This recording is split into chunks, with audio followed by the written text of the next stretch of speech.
Selain industri dan pertambangan, memang dapat meningkatkan perekonomian rakyat yang tinggal di daerah sekitar industri. Namun di saat yang bersamaan, kota tersebut juga bisa menjadi kota yang berbahaya bagi penduduknya. Inilah 7 kota paling berbahaya di dunia versi On The Spot.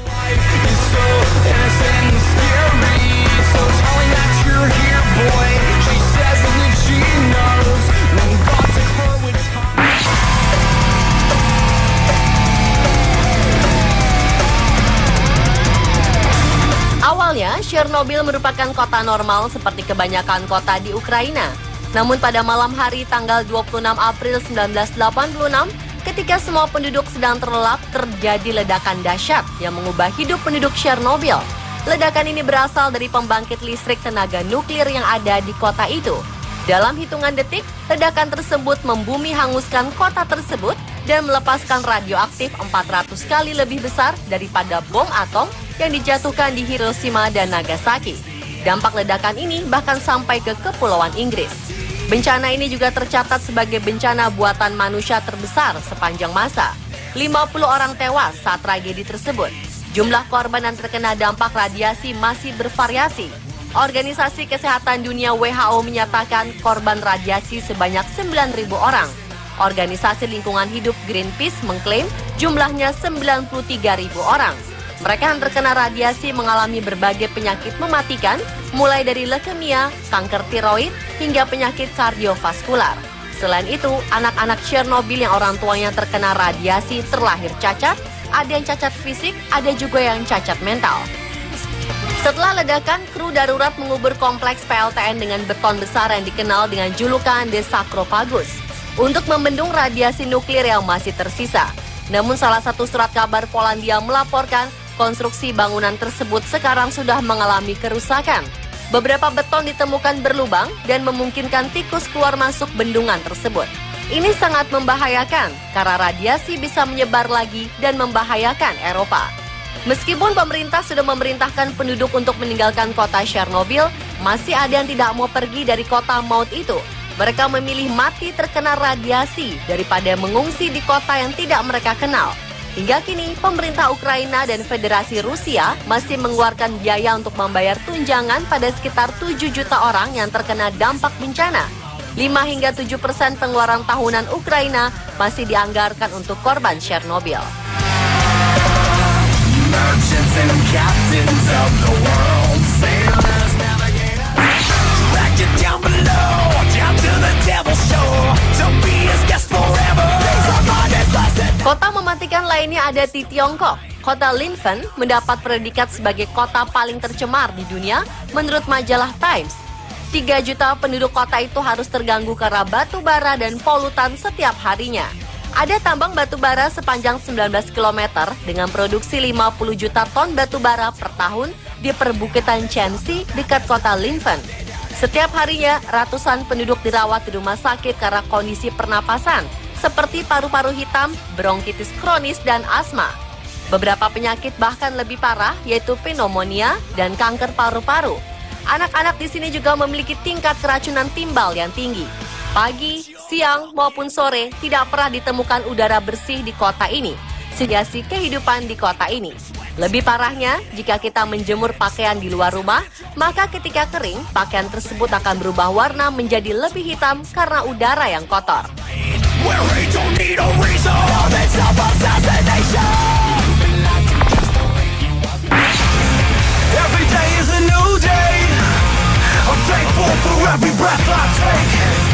Di Peru ada sebuah kota yang juga dinyatakan berbahaya karena tingkat polusi yang cukup tinggi.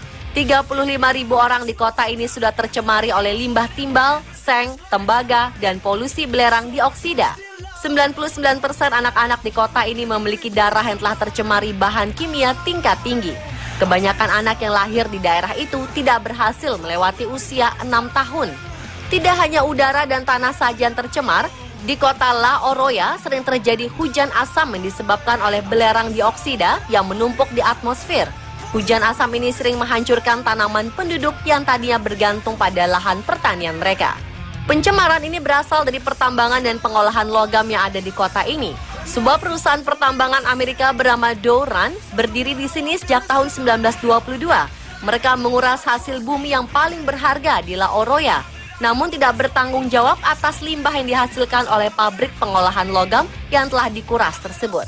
Setelah puluhan tahun, akhirnya pemerintah mendesak pemilik perusahaan ini melakukan pembersihan limbah yang telah mencemari kota Laoroya. Alih-alih membersihkan kota, Ira Renard, jutawan pemilik perusahaan itu, malah memakai keuntungan perusahaan dengan membangun rumah-rumah megah di Amerika Serikat. Rumahnya menjadi salah satu dari 5 rumah termegah di dunia. Rumah yang harganya mencapai 3,5 triliun rupiah ini terletak di tepi pantai. Rumah ini memiliki 29 kamar mewah, 39 kamar mandi, 3 kolam renang, dan memiliki pembangkit listrik sendiri.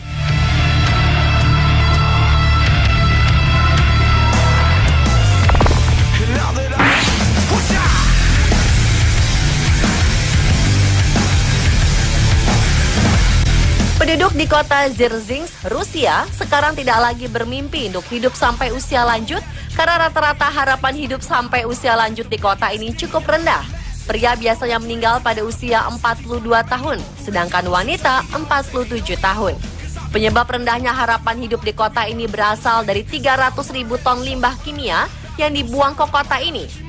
Kota yang sempat memegang rekor kota paling tercemar di dunia ini pernah menjadi pusat pembuatan senjata kimia Uni Soviet pada tahun 1930. Sisa-sisa pembuatan senjata inilah yang mencemari kota. Air tanah terkontaminasi dengan sekitar 200 bahan kimia yang berpotensi mematikan. Beberapa neurotoksin paling berbahaya juga memenuhi perairan mereka. Pada tahun 2003, angka kematian di kota neraka kimia ini mencapai 260%. Melampaui angka kelahiran mereka. Tidak ada yang bisa menyelamatkan kota ini. Beberapa penduduk memilih meninggalkan kota kelahiran mereka daripada hidup dalam waktu yang singkat.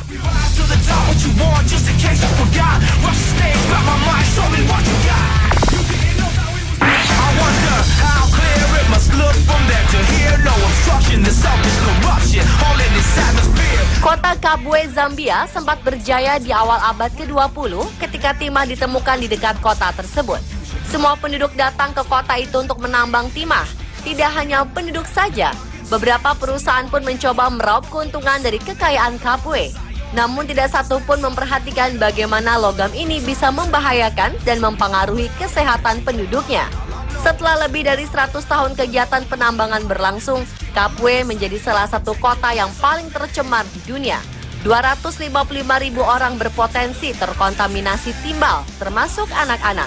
Kandungan timbal dan timah pada anak-anak di kota ini berjumlah 5 hingga 10 kali kadar yang dianggap aman.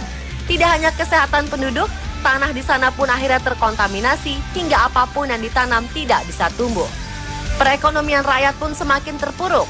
Beberapa warga yang masih tinggal di Kabwe terpaksa kembali ke pertambangan meskipun dilarang. Mereka menambang timah secara tradisional demi menyambung hidup. Walaupun berbahaya, mereka tetap melakukannya karena mengetahui bahwa tubuh mereka sudah terlanjur terkontaminasi oleh timah tersebut.